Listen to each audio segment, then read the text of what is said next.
Welcome to the Commonwealth Matters. I'm Richard Nelson, founder and executive director of the Commonwealth Policy Center. LGBT identity is one of the hottest and most controversial issues today. Transgenderism is going mainstream. A Supreme Court nominee refused to define what a woman is on the Senate committee hearing recently. In fact, it's mainstream thinking today to say that if you believe that homosexuality is a sin and a choice, you're being downright hateful. Joining us on the program today to talk about these issues and to unpack these issues in a biblical and a loving way is Ken Williams, who's the co-founder of Equipped to Love. Get this out yet, Ken. A ministry to those impacted by homosexuality. He's also an author, lecturer, minister, and also the founder of Moral Revolution. Ken, welcome to the Commonwealth Matters. Thanks so much. Appreciate being here, Richard. Yeah, one reason I wanted to invite you onto the program is because you are located in one of the more liberal states, perhaps the most liberal state in the nation. You're in California. And when we think of those states being on the forefront of LGBT rights, if we could put them that way, California is right there. And yet you're going against the mainstream in many ways. And I wanted to hear your perspective of what's happening in California, what it's like to minister there. It just seems so difficult. Here we are, I'm in Kentucky, you're in California. It just seems like your challenges are so much greater than what we face here in the Commonwealth of Kentucky. I mean, is it, and I guess hold that thought. That's the reason why I wanted to have you on. But you have a story. Let's begin with that. Your story. You identified as LGBT at a very young age. You were exposed to hardcore pornography at a very young age, and you were abused, I believe, as an 8-year-old. And you struggled with LGBT identity early on. Tell us briefly, pick up from there, and tell us your story and how you eventually found a way out. Sorry, but the internet connection on my end is a little unstable, so I didn't hear that last few seconds. I apologize. Yeah. No, if you could just tell us briefly your story of how you got, how you found your way out of homosexuality, because we're often told that you're born that way, that this is your true self. If you identify as homosexual or transgender, you should that's your true self to live it out. But you had a conflict in your early years, didn't you? Mm-hmm. Yeah, I mean, for me, it was an absence of an understanding of self. And it was manifesting as a teen sexually. So, I was grappling to find myself. And one of the most pleasurable things we can experience as humans would be, to just be frank, is an orgasm. Like that's a real potent way to feel good. And so when you're like me, a teen, and you don't know who you are, and for me, I had pushed my masculinity away because I didn't esteem masculinity, which happened in my childhood.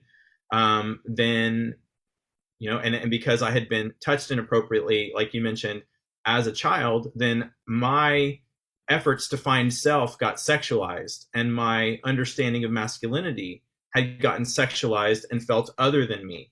So all of these things happened in my formation as a young person, to have me sexualize masculinity. And then, do you see how it's, I mean, I can back up and say a little bit more about what really happened, but some people are going to call that a benefit to be able to have sex and get that fulfillment. And of course, I've been married for almost 16 years to my wife. I enjoy sex. That is a huge benefit in life. It also is not, in my opinion, the healthiest way to find me. Like, I'm not looking for myself in my wife. I'm hopefully giving to my wife out of my overflow. And one of the ways we do that is sexually. That's very different than what I was experiencing. And so, is it difficult ministering in California and doing this type of ministry here? Sure, but I'm doing it out of an understanding of pain that people can be in. That this people group, people who are finding identity in LGBTQ, I'm offering to them, hey, if you're in pain, you're welcome to chat with me. I don't need you to talk with me. I don't need you to see things my way. But if you're in pain, we're happy to talk with you, because I would love to know that you are living out of a deepest version of yourself. I like to know that you are at peace, by and large through your life, instead of trying to find peace in another person. That's just some of the thoughts that I have here, starting out with you, Richard. Yeah, no, that's good. That's good. So you had a journey. I know you grew up in church. And I probably should have just let you explain your story, but we're limited with time, and maybe I should have let you start out. But you grew up in church. You were a believer at a Yeah. very young age, and yet you were sexually abused. You were exposed to hardcore pornography, abused, and your identity was damaged. Your true self, your true how God made you was damaged. It was you were violated, to put it simply. Mhm. But you found a way out. I'm wondering, Ken, what was you felt like there was no hope? Tell us that point where you felt there was no hope, and what was the turning point in your life that showed you a way Mhm. out?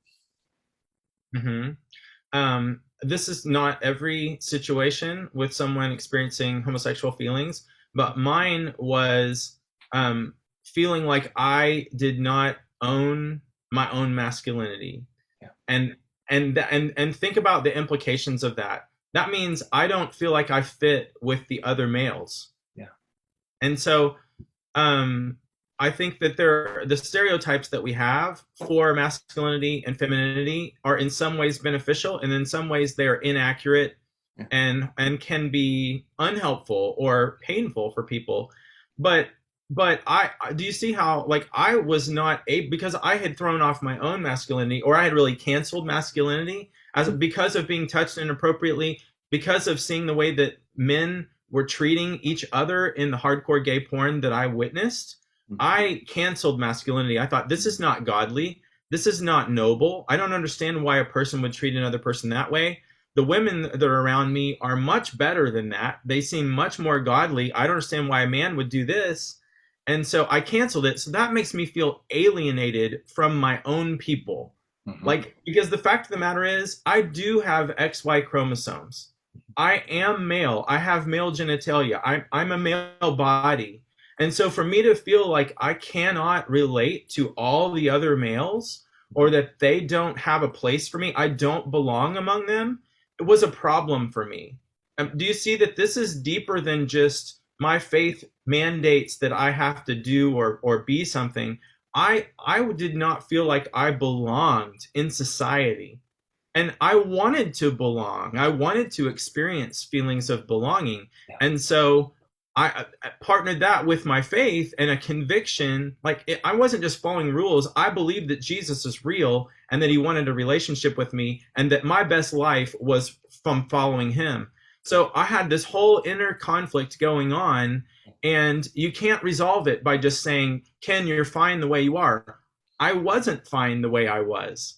No amount of outside influence was going to make me okay. I needed to be able to go to a counselor and to go to ministers and say, this is all of what I feel is the mess that is me. Can you love this? And can you give me tools or help for me to find the deepest me? Because I don't know what that is. Yeah. This is all the reality that goes on in many people's lives that can't be fixed from the outside. So in California, was one of the things our ministry got involved in years ago was when in 2018 they tried to ban conversion therapy, which is a whole mixed bag right there. They throw everything, including the kitchen sink, in with that term. So everything from talk therapy to peer counseling, all that stuff, including electroshock therapy or torture, Yeah. would all be lumped in there together and tried to ban the whole thing, which takes away rights from people like me, who were just seeking peace. I was just seeking peace. And to take away my ability to go and meet with a therapist, and for that therapist to hold out hope for me to explore who I really am with all the options open, is harmful. Did that bill pass, by the way, the conversion therapy ban in California? so-called conversion therapy? Miraculously, it did not. AB 2943 was withdrawn by the sponsor of the bill at the 11th hour. It had passed through all the committees. We testified in those committee hearings and rallied people to come and testify against it. We gathered 30 different people with testimonies like mine on the Capitol steps. We're on, broadcasted on Fox News and over social media and all this, and printed a book to show the legislators of all the different friends of ours testimonies and all that. And miraculously, on the very last day, the sponsor of the bill withdrew it. So I'm grateful to say it did not become a law in California. Yeah, congratulations on that good work. And that's an issue of a deeper issue of freedom of speech, the freedom for people to get help if they want to get help, or to seek somebody else's perspective or counsel if they so desire. But that really showed that the LGBT community, or part of them, a part of the politically active part, would like to shut out voices or the ability for people who are struggling with same-sex attraction or identities. It would shut them out from getting help, wouldn't it? Yes, it would. And that's what America, it was founded upon, right? It was our religious and speech freedoms. And that's what needs to be protected today. I have no interest in taking away people's freedom to live a gay life if that's what they want to do, like that. But I'm advocating for, don't take away my freedom to pursue what I believe brings me true freedom or true peace, right? True fulfillment in life. If my convictions are that I want to leave a gay life behind, and I want to follow what I believe my faith is calling me to, or just my own convictions, I should be able to get help with that. That's what's at issue here with those conversion therapy type bans. It's taking away autonomy from people, ability for them to determine their own course. That's good. Of course, in Kentucky, there has been a anti-conversion therapy bill the last two legislative sessions. It hasn't moved anywhere, but it is gaining momentum as far as it has sponsors across the political spectrum. And I really do believe those sponsors are well-intentioned. They really do think that there's something called this conversion therapy, which I believe it's a straw man. I'm not familiar with therapy techniques, at least used in the Christian community, that are accepted and respectful forms of counseling that help somebody embrace their born sexual identity. But you and several others engaged the California legislature, testified in front of committees, in front of that committee considering it, and you were successful. Do you have words of wisdom for people when it comes to that point where this bill will move? And I do believe it's a matter of time, unless something dramatically changes. I think that Kentucky will be addressing that. Do you have words of wisdom when addressing such a hot topic like this? Mm-hmm. I think your approach that you've just kind of intimated at is so good. I mean, we have to assume that the people even that are trying to pass these types of laws, that they're not trying to harm people. They're actually probably trying to help people. And you know what? I mean, LGBTQ identified people have been really marginalized.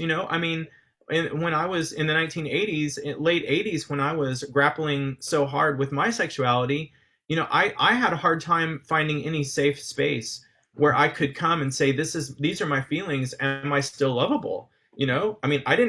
People by and large, they don't sign up for gay feelings. It's like you find yourself there. There are developmental issues.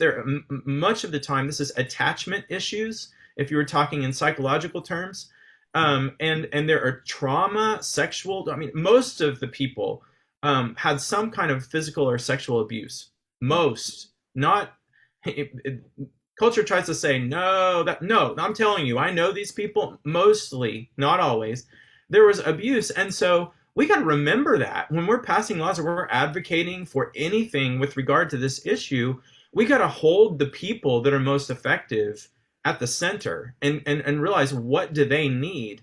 And, I think it's your feeling and mine that a law is not going to fix this. But we do, as people, as certainly Christians and churches, Christian communities, need to realize that this is a marginalized people group, and there's real pain there. And so we've got to be ones who don't change our convictions on what the Bible teaches or what God asks for our lives, but we don't turn around and just like hit people over the head with the Bible, or try to make them conform to what we think for them. We got to demonstrate Christ's love. Like, we come near to them, we ask about them. Like, we say, okay, so you feel that you're lesbian. Tell me about that. When did you start having those feelings, or have you always felt that way?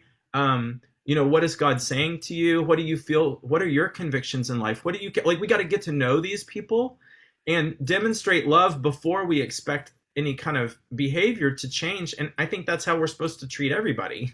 No, Ken, that's good. We're up on a hard break, but I want us to come back after the break and talk further about how the church can roll up its sleeves and engage this issue and real people in a winsome way.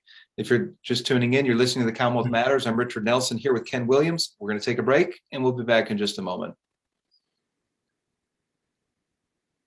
Welcome back to The Commonwealth Matters. I'm Richard Nelson here with Ken Williams, and Ken is in California. He is the co-founder of two ministries to the LGBT community. At one point, he did identify as homosexual and actually practiced that lifestyle, but was really delivered by the grace of God. And now he is ministering to that community in California, perhaps the most difficult state to minister in. Ken, I think that one thing we need to consider when addressing this, and you pointed it out very well right before the break, that there are real people that have real struggles. People don't wish to have homosexual feelings or gender dysphoria in their lives, but that makes it important for us to care about them as people, as God's children, God's people made in God's image, who have inherent dignity and value. And it seems to me that it's difficult for the church to really open up and get involved with somebody's life. And I'm not suggesting for a moment that the church changes its principles and says to somebody, you're okay, stay in that lifestyle. That's just the way God made you. But it does seem very difficult for the conservative church in particular to minister to those struggling with same-sex attractions. And you were giving some counsel as to what we need to do, but share a little bit more as far as what churches can do. Let's say there's a teenager in the youth group that identifies as LGBT, shares with their youth pastor that they're LGBT, and what would be the next step for the church? How would the church respond in a way that honors God? I think quality time. Really, for ideally, there's that youth pastor that was that the person opened up to, or some other really solid, maybe parents within the church, for them to be able to say, hey, you shared so deeply with us, and it sounds like, wow, you have some really, really important things and things with a lot of feelings going on in your life. And thank you so much for trusting us with that information. Thank you for opening up with something so private. And could we kind of lean into you for a while? Could really get to know you and hear what's important to you, and maybe so in other words, we're not focusing just on the sexual issue. We're focusing on the person, right? Because after all, Jesus is looking at the whole person, and we are commissioned to give love to people regardless of whether they seem like they are meeting all of the criteria. I mean, I'm not meeting all the criteria, and so we start there, and we start with a relationship, and then I don't know how many stories I have heard of people that accidentally left LGBT behind because they found a community that was really demonstrating Christ's love, not just having the scriptures that they talked about, but they were feeling the love and acceptance as a whole person from the Christian community. Ken, let's talk about that for a minute. This is the second time you brought up community, maybe more than that. But did the LGBT community accept you once as a teenager you came out and began expressing yourself that way, identifying with that lifestyle? Is that what kept you there, drew you into it, that you were feeling accepted in community? It wasn't actually. I actually never was out, and of course, I wasn't even aware as a teen that there even was an LGBT Yeah. community back then, and I was not ever public with the identity. I was just struggling privately and acting out some with a few of the boys around me. Um, so but I'll tell you what, the LG one thing that would, I think, typify the current LGBTQ community is that love and acceptance, right? Like, you can come in and you can have whatever flavor of sexual interest or identity, and you're going to be welcomed in. They're celebrating really uniqueness and being different from the norm. Is That's being celebrated there, which that I think that is different from Christianity, because Christianity, we're supposed to be demonstrating love, and I would say even unconditional love, but we also, as fellow believers, are calling each other higher toward the calling of Christ. And we are being transformed by the renewing of our minds, and we are being, we are finding we are finding deeper versions of ourselves through following Jesus. And so there's change expected there. I've got a changed shirt on. Change doesn't mean, oh, I never ever have any moment of temptation or anything that could have looked like my former self. It means I am not the same person I was. I'm on a journey with Jesus, and he's changing me in all kinds of ways. And so, I think we have to realize that as the Christian church, we have to offer that same kind of acceptance that a person could get from the LGBTQ community. It's just that we're gonna, I believe that the Lord loves us as we are, but he loves us too much to leave us there. He always is wanting to bring us more freedom, more life, more holiness. And it takes faith to believe that. And then it takes faith to walk that out, especially if we're dealing with addiction issues, whether it's sexual addiction or illicit drugs, what have you. It takes faith. And Ken, thanks for bringing up the point that essentially you were saying that it's not going to be an immediate change. Snap your fingers and, oh, Jesus just delivered me immediately from all these things. It sounds like a progression, a day-to-day battle, a weekly, monthly, yearly battle towards sexual wholeness.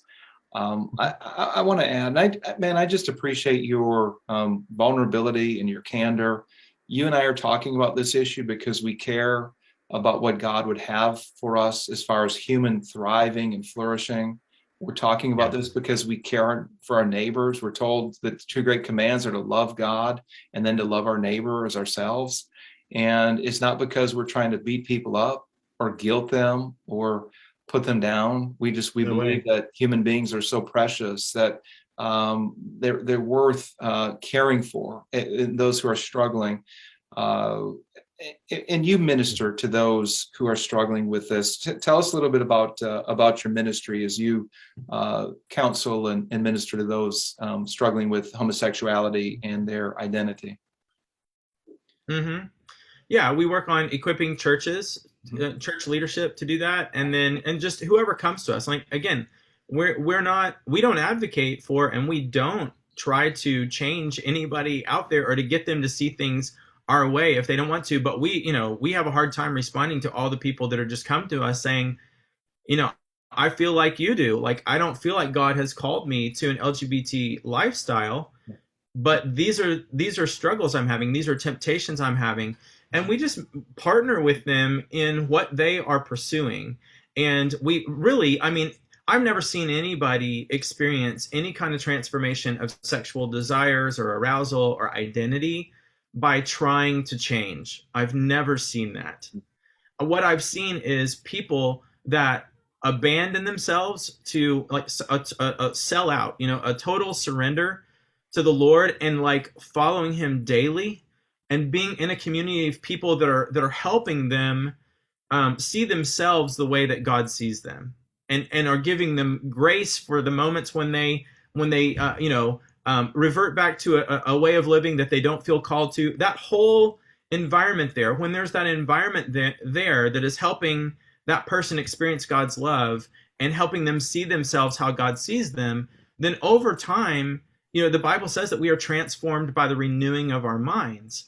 And so when you spend time with the Lord, when you're focused on intimacy with him, and when you're focused on him, we start to see ourselves differently because we're made in his image. So the more I can see the Lord clearly, the more that helps, that influences the way I even see myself and others.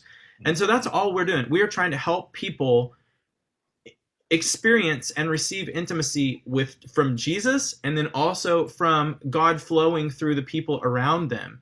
And that is where transformation can come from. It's not by mind over matter. Mind over matter doesn't work with LGBT issues.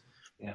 No, that's good. That's good. Ken, we're running out of time, but one question that I'd like to bring up are those ex-LGBT or ex-gay ministry leaders who have come out and they've renounced their ministries.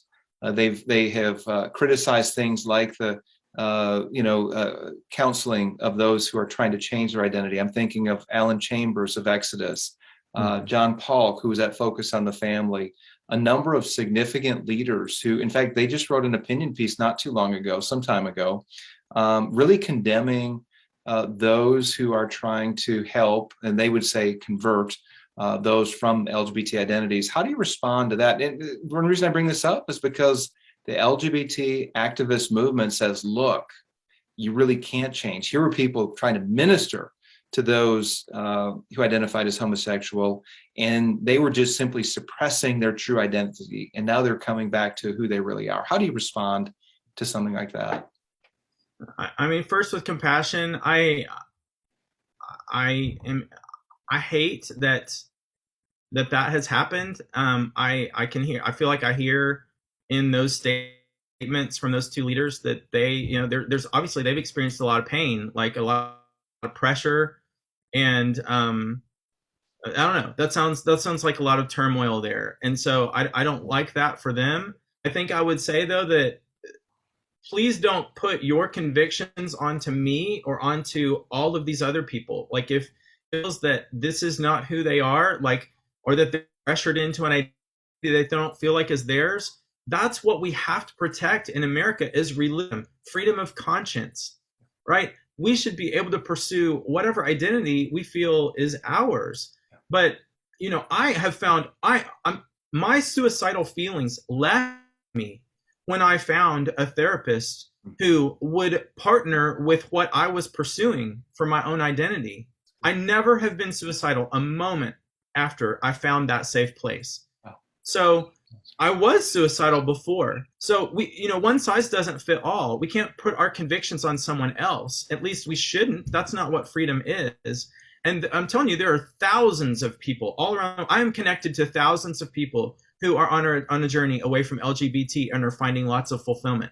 I know hundreds personally. So these people most of them are not like me waving a banner on behalf of others. They're trying to live their lives and find, build their own family. And it's an untruth that nobody leaves that life successfully. That's absolutely untrue. Yeah. No, Ken, thank you. Thank you for sharing that and addressing that important point. We are out of time. Can you tell us briefly about this book that you just came out with and how people can get it? You've got a website and a book. Go ahead and share that if you would. Yeah. Let's see. The Journey Out is my book, and is right here. It looks like this. You can go to thejourneyout.me, and I'll give you a signed copy that way, or you can find it at Barnes & Noble or Amazon or most Christian bookstores. And Changed, you can find at changedmovement.com. And I wrote we wrote the Changed book, in response to the AB 2943 bill in California, but I wrote the Journey Out tool that I couldn't find when I was suicidal at 17 and went into the Christian bookstore and couldn't find a single book to help me. So I wrote the book that I needed that just it helps people on their discipleship journey if they feel called to leave LGBT behind. I did that, I've now been married to my wife for 16. We have 4 children together, and I'm grateful that I had the help I needed. So trying to help others. Ken Williams, thank you so much for sharing with us. God bless you. Keep up the good work.